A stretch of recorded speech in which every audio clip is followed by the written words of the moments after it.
set on fiveeyes.tv. Today I will be speaking with T.D. Walters.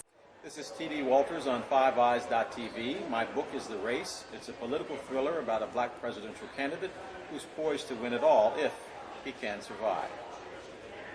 Hello. Hello. Nice meeting you. Okay, T.D., can you tell me about your background, how you started out? Or... Right. My background is an investigative reporter. I've been in Washington television for the last 22 years, Washington, D.C. I worked for the ABC station in town, where I was also a news anchor. But my thrill and my passion has always been as an investigative reporter. I literally live in the National Archives of the United States, combing through all those documents that the government declassified that nobody chooses to look at, and I'm one of those people that loves to do it. Okay, well, how did you start investigating? What made you want to go into that field?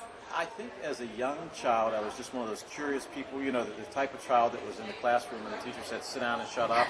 And I was always the one that was raising my hand saying, you know, call on me, because I was never quite satisfied with things that didn't make sense. And I think that's basically what investigative reporters are. We're the type of people that look at something and we say, something's wrong with that picture, and we keep looking at it until we figure it out. That's what caused me to become an investigative reporter, and that's what's in my blood. I can't stop.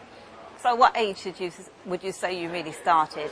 My television career, oddly enough, began when I was 18. And I was hitchhiking in front of a television station, and the person that was the news director at the time wanted to know if I ever thought about working in television. And it was a job, so I said yes. And that began this long career in which I've covered the KKK, Klu Klux Klan, organized crime. I've covered the CIA, many famous and infamous politicians, and just had a jolly good time of doing it, to tell you the truth. Okay, so if you were not in that field, what field do you think you'd be in? Everybody, I think, that read The Great Gatsby or the novels of Hemingway wanted to be the great American novelist, and I was among those people who did. I thought that The Great Gatsby was the greatest literary character that I'd ever seen, and I wanted to write a book that had a great story to it that always left you guessing at the end. I mean, it's so easy to write a book about characters that are predictable, but it's hard to write a book about characters that people want to read about and they want to think about after the book is over. So even in my 32 years of television, I always had that book that I wanted to write. And when I decided it was time to try something new, it was either you do it and you're going to try it, or you're going to go down in history as one of those people that always talks about, you know, I wish I would have written that book. And I'm glad I did. Right. That was going to be my next question. You have written a book called The Race. Can you tell me how this happened and what made you write this particular book? There were two reasons that I wrote The Race. One is that from an African-American standpoint, the great mystery books are always written by non-African-American authors. You know, so Grisham writes a book, or Clancy writes a book, or Clive Cussler writes a book. I wanted to write one of those adventure novels that takes you from one place to another place to an exotic location and always had you on the edge of your seat. I also wanted to write a book that was about this presidential race because I did cover so many politicians in Washington, but I wanted it to be a double entendre. I wanted this book to do for race what Dan Brown's Da Vinci Code did for the question of, well, who was that person in the Last Supper? I wanted people to talk about race because they read the book. And so it's a double entendre. It's about a political race, but it's also about how we choose to see what we want to see when it comes to race and race relations, not only in this country, but across the world. So how long ago did you actually write this book or start writing this book? The book is about a fictional black presidential candidate named Baron James. I started writing this book 3.5 years ago, long before Barack Obama decided that he wanted to run. We finished the book, we sent it to New York, and they said, what a lovely plot. But the plot of a black presidential candidate who was so far ahead of the polls that his election is actually a coronation. They said that's the most ridiculous plot we've ever heard of. Well, lo and behold, a gentleman by the name of Barack Obama announces that he's going to run for president, and the phone starts ringing off the hook with everybody that wants to see the manuscript. So, as they say in the literary world, the rest is history. But what's fun about the book is there's the politics of it, but also the heroine is this young lady, and she's a gutsy young lady. But let me take you back to the beginning. The backdrop for the book is true. There is a $1.4 trillion slavery reparations lawsuit that's filed in federal court in New York City. So the people that are named in the lawsuit date back to the time of the Lincoln assassination in the Vatican. So we're talking about very well-heeled European clientele that are named in this lawsuit. Well, in the book, the fictional president, they want to know what this man's going to do, what this black man's going to do should he become president. If he shepherds the lawsuit through the courts, he'll ruin them financially. If he ignores the lawsuit, his African-American constituents will hate him. So he's caught in this conundrum. When they decide that he's waffling, they must make a decision to either control him or kill him. And that's when this lovely young lady by the name of Vanessa Sullivan winds up getting caught in the crossfire. And how she gets caught is part of the plot of the book. But she's a gutsy young lady. And she studies history and human genome at Georgetown University. And what she believes is that history sits right in front of us, but as Africans and African Americans, we refuse to look at it. So she's intelligent, and she doesn't take no for an answer. And everybody loves her character because she always points to this $2 bill, and she says to her class, you know, well, who is the black man on the back of the $2 bill? And everybody's stunned because they don't realize that there is a black man on the back of the $2 bill. So the book is set in Liberia.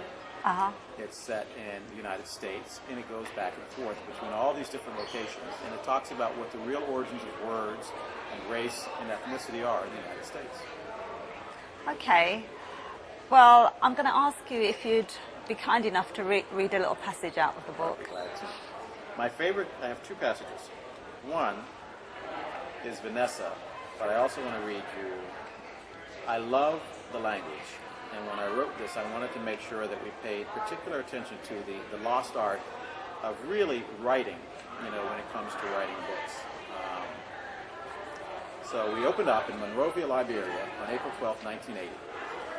And it reads, the little boy about to pull the trigger was not yet old enough to shave, let alone shoot a rifle that stood almost as tall as he.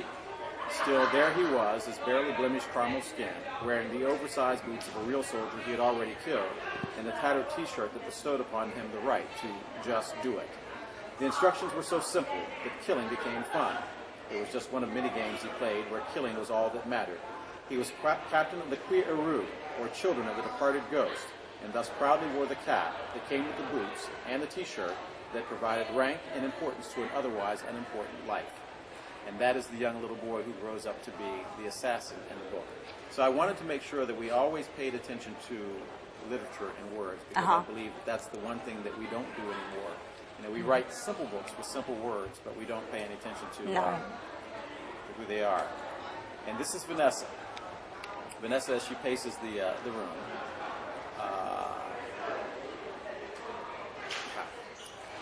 This is where she's describing how we choose to see what we want to see in history.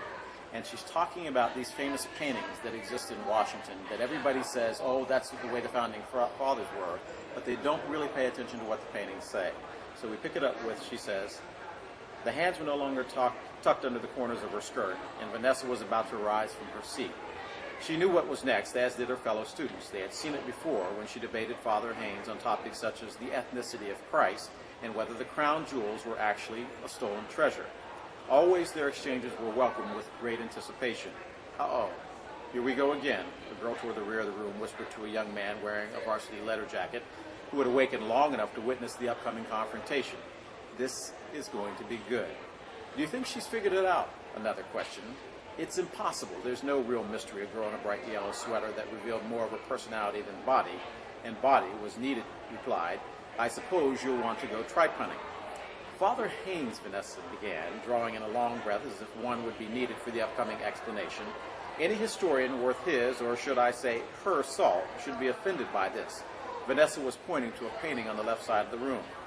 Father Haynes removed his glasses to show his surprise and fired back, I suppose you take issue with the founding fathers. Inwardly, he was smiling, knowing that for the first time in decades, a student had taken the first step. Not the founding fathers, though I have much more on that to come. I'm upset with that painting. If my research is correct, it should be sold in a yard sale as a fraud. A fraud, Father Haynes replied. Yes, take your pick. Fraud, forgery, plagiarism. Let's start with this painting. I believe it is a copy of the famous Christie painting that hangs in the Capitol Rotunda. I believe you put it here on purpose. On purpose, you say. And then she goes on to describe what many believe is the signing of the Declaration of Independence. But she points out in the book, if this painting is a reproduction of all the people that were standing in that room in 1776, who took the picture? That's the way Vanessa Sullivan thinks. Okay, well, it sounds very interesting. I look forward to reading it. So let me ask you, what's your next step? Next step, people are begging me to write the sequel to The Race. And the sequel to The Race is a book that we're writing called Wereth. And it deals with 11 black soldiers. It's a factual book, but with a fictional twist. And there were 11 black soldiers that marched into the tiny town of Wereth, Belgium, 1 week before Christmas in 1942. And their heroism actually saved the town. And as an investigative reporter, I did it. I did the story. And they were posthumously awarded their medals. Excellent. But it's what happened inside a barn inside that town with a group of German defectors that nobody knows about. So I want to deal with the dialect, with two groups inside a barn. German defectors, American soldiers with no money and no ammunition, a language gap, a racial gap, and somehow they managed to save this town. And that's the next book that we're writing. That's the next book. What about a film? We have a film.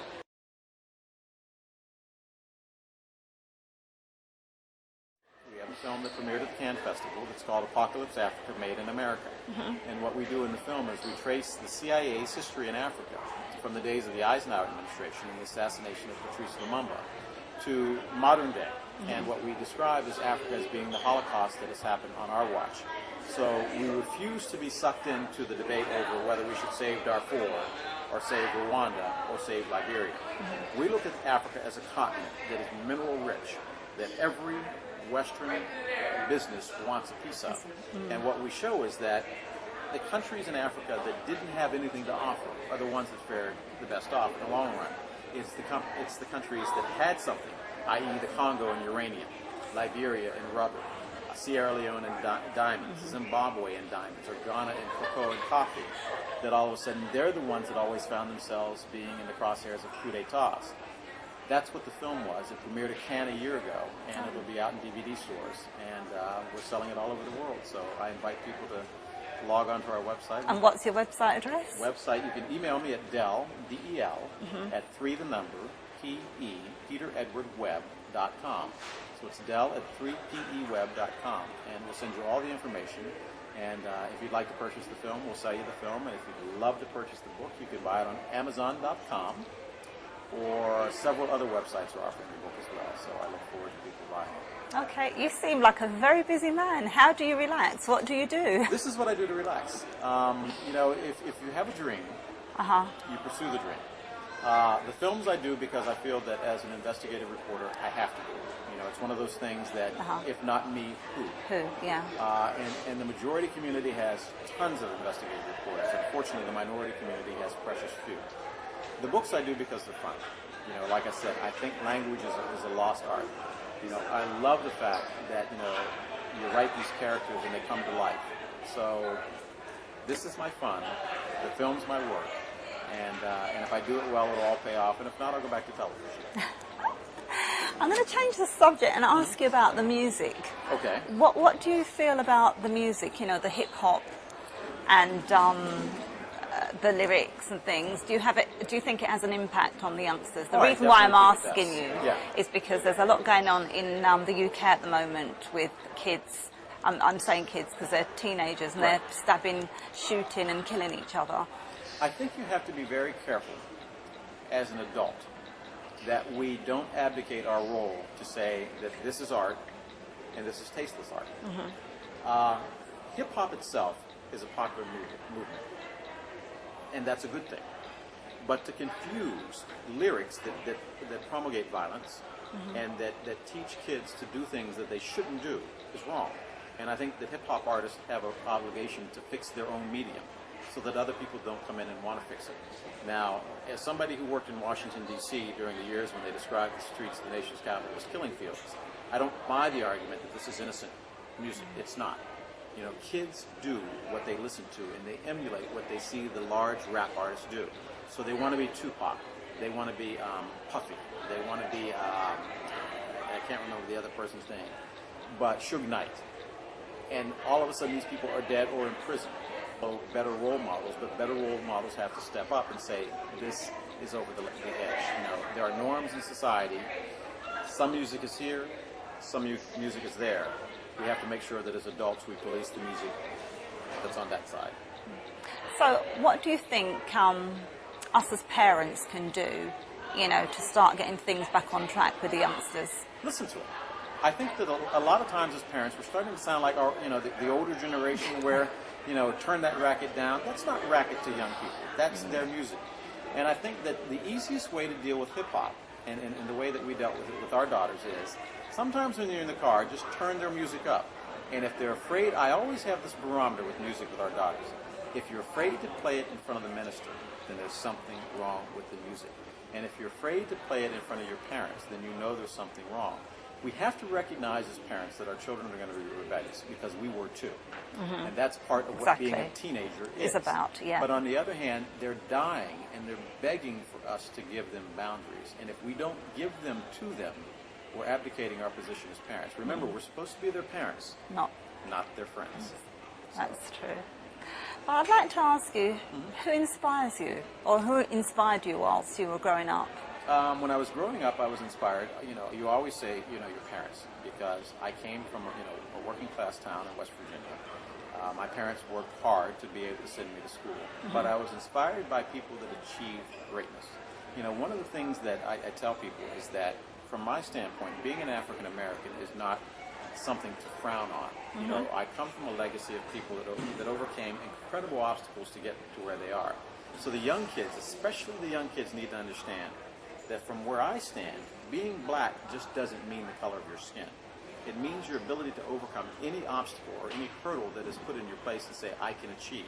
That may be somebody white, that may be somebody black. So when they say that I'm gangster because I listen to hip-hop and this is the music of my people, no, it's not. The music of your people, spirituals from the South, they're people that overcame slavery and in the United States, civil rights. In the colonies, you know, you're talking about people that overcame colonization. If you're from Jamaica, you're talking about people that overcame slavery. And if you're Haiti, you're talking about people that are still waiting on their day to be liberated. If after all of those problems have been solved, the young people have enough to be, you know, enough free time on their hand that they can call each other, you know, bees and hoes, then God bless them. But right now, I think the world needs them a little bit more than rap music. Okay, you've been a very successful person throughout your life. And what message have you got for people if, you know, there's something they truly feel they want to do? I think that you get, and I learned this the hard way, I think that you get one time in life to go around. And it's not about how much money you can make. And it's not about how big of a car that you can drive or how big of a house that you can build. Yeah. It's about your ability to change the world in a way that when it's all said and done, you say that you've made a difference. And I'll tell you what my grandfather once told me when I was full of myself and telling me. I was trying to negotiate a contract, and I thought they were going to pay me an awful lot of money. So I called him up on the phone, and my grandfather was an iron worker, coal miner, grave digger, and union organizer. So he had done it all, and he raised 12 kids in the Depression. So he tells me, he says, do you have a bucket? And I said, yeah. And he says, bring me the bucket.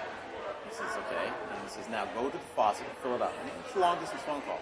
So I go to the faucet and I fill it up, and he says, make sure it's almost to the top. I said, okay, because this was my grandfather. So he says, now, stick your fist in the bucket of water. I said, okay. And he says, is it in there? And I go, yeah. He says, now pull it out. Now pull it out. And he says, now look at the water. And I said, yeah. And he says, what impression did you make? And I said, none. He says, good. Go back to work. And that was his, you know, that's something that has always stuck with me, is that you get one time to change lives. My film in Africa, I hope, levels the playing field. I hope that we look at Africa as this continent where a Holocaust has occurred. My book, I hope we begin an honest dialogue about race, and we realize that skin is a color, but underneath, DNA makes us all come from Mother Africa. You know, so if I haven't changed the world with either of those, I go back to the drawing board and try again. Okay, T.D. Walters, thank you very much for giving me the opportunity to speak to you. Thank you.